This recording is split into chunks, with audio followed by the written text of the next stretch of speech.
Bonjour à toutes et à tous et soyez les bienvenus. Nouvelle édition du jour, on est avec le club Team Armite et son président juste à côté de moi. Bonjour. Oui, bonjour. Donc c'est Fontaine Patrick, je suis le club Team Armite situé au Tampon. C'est vrai qu'on représente tous les marques dans notre club. Et ça fait bientôt 10 ans qu'on est existant au Tampon. Tout à fait. Et dans le domaine du 4x4 du moins. Dans le domaine du 4x4, oui. Voilà. Aujourd'hui, on est avec les Jeeps. Voilà, donc aujourd'hui, j'ai voulu organiser, étant Jeeper moi-même, et donc j'ai voulu organiser un grand rassemblement de Jeep sous le nom de Jeeper Days. Donc aujourd'hui, c'est vrai qu'on a eu quand même pas mal de succès. On a pu rassembler 42 Jeeps. 40 passionnés de toute génération, c'est ce qu'on a voulu faire. On a pu voir exposer des Jeeps quand même assez anciennes. De la Willys jusqu'aux dernières Unlimited de JK. Qui nous ramènent il y a quelques années en arrière, dans les années à peu près. Je crois que les premières, je crois que c'est dans les 1950 je crois.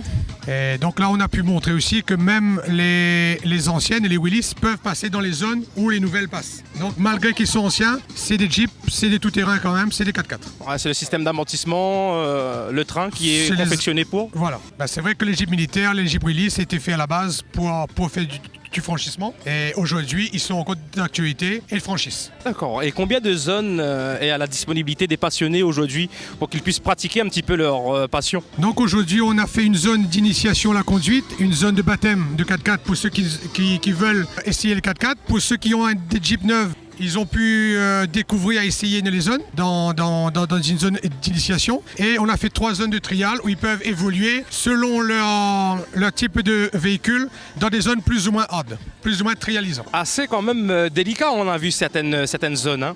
Il faut vraiment s'y connaître. Il faut savoir les capacités de son véhicule à la base et connaître un petit peu le trial. Voilà. Voir les limites de son 4x4 à la base. Tout à fait. Et au fil du temps, vous allez organiser davantage d'événements de ce type? Je pense. Cette année, on a organisé le Suzuki, on a fait le rassemblement de Patrol. Là, aujourd'hui, on fait le Jeep. Pourquoi pas pour l'année prochaine, on verra. Est-ce que cette passion, on va dire, par le biais de votre association, rencontre, on va dire, des problèmes pour vraiment vivre pleinement votre passion? Pour l'instant, non.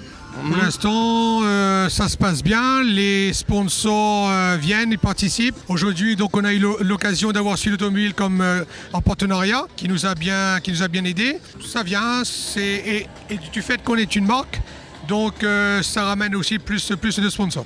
Tout à fait, on a vu vraiment cette journée optimisée de l'exposition. Voilà. Plein de partenaires.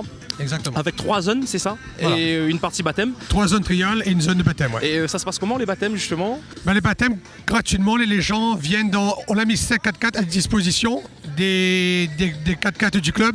Donc ils rentrent gratuitement et ils font un tour dans les zones. On va dire avec un chauffeur quand même. Un chauffeur qualifié, voilà. Voilà. Écoute, nous on vous remercie pour ces quelques mots. Merci L'équipe de Passion Tuning va poursuivre un petit peu son aventure sur le site.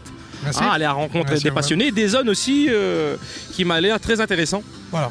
Si vous voulez faire un petit tour, on y va aussi, il n'y a pas de problème. Écoutez, il n'y a pas de souci, je vous remercie. Sur cette journée Jeepers Day, on accueille monsieur Ivan Lallemand, président du Jeep Club de La Réunion, qui regroupe les propriétaires des Jeeps, des Willys, des véhicules, aussi des véhicules armés, puisqu'on a aussi des camions et autres qui se retrouvent dans le club. On doit être une vingtaine d'adhérents sur l'île, donc on fait une sortie par mois. Donc on essaie de faire de tout, de l'expo, du tout-terrain. Tout à fait, c'est de la nostalgie quand même que vous ramenez là en termes d'exposition. Ah oui, elles ont combien à peu près d'années? Alors la plus vieille aujourd'hui, elle a 62 ans. D'accord. 62 ans quand même. Oui, avec celle-là pour l'instant elle a gardé son immatriculation à une lettre, ce qui est quand même. On a vu ça avec Didier. donc voilà. On a d'autres véhicules qui sont allés, qui ont fait aussi des parcours en Afrique, etc. Donc le propriétaire est là aussi. C'est son père qui a fait une traversée de l'Afrique avec. Donc on a des véhicules d'exception quand même sur l'île. Donc la nostalgie, oui, elle est là. Nous, on l'a et on aime aussi la faire partager. Tout à fait, mais je veux dire, l'entretien aussi, ça doit être un gros travail. Il faut être bricoleur, avant tout. Il faut être bricoleur. Mais je dirais, on arrive à trouver des pièces facilement en métropole.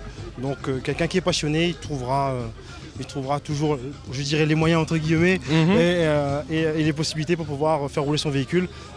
Surtout avec le club, on essaie d'apporter le maximum d'aide. Chacun a des connaissances différentes, donc on essaie de les apporter à ceux qui sont présents dans le club. Voilà. Tout à fait. Et la journée en elle-même s'annonce comment de votre côté? Ben, bien, on regrette peut-être un manque de participation de d'autres membres, mais qui sont pour la plupart en vacances, donc vu la période du mois d'août.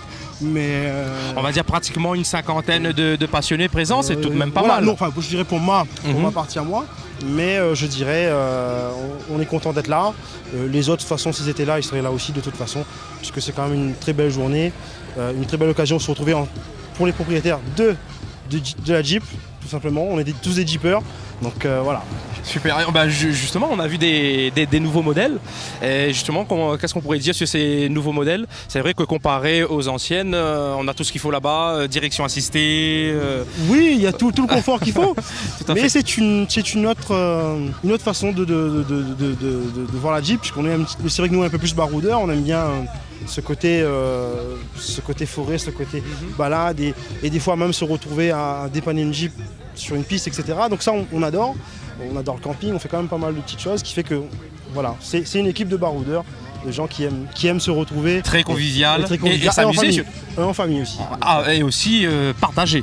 Parce qu'il y a des baptêmes aujourd'hui. Voilà, tout à fait. Donc, pour le plaisir de tous. Voilà, donc nous pour l'instant on a juste fait pour l'instant que de la voir les terrains, comment ça se passait pour nos véhicules avant d'aller emmener les gens. Parce que bon, on n'a pas de toit, donc point de vue sécurité surtout, histoire de vraiment aller en repérage sur le terrain et pas faire de bêtises. Ne pas faire de bêtises. Donc de toute façon, on n'est pas là pour casser, on n'est pas là pour faire n'importe quoi, on est là juste pour montrer ce que ce véhicule était capable de faire à l'époque. De toute façon, il le prouve encore aujourd'hui, puisque c'est, comme on dit, c'est la mamie du 4x4. Tout à fait, on va dire que le phénomène du tout-terrain se porte bien, on va dire, sur l'île. Il faut quand même se rappeler que c'est un véhicule qui a été fabriqué en 40. Quand même.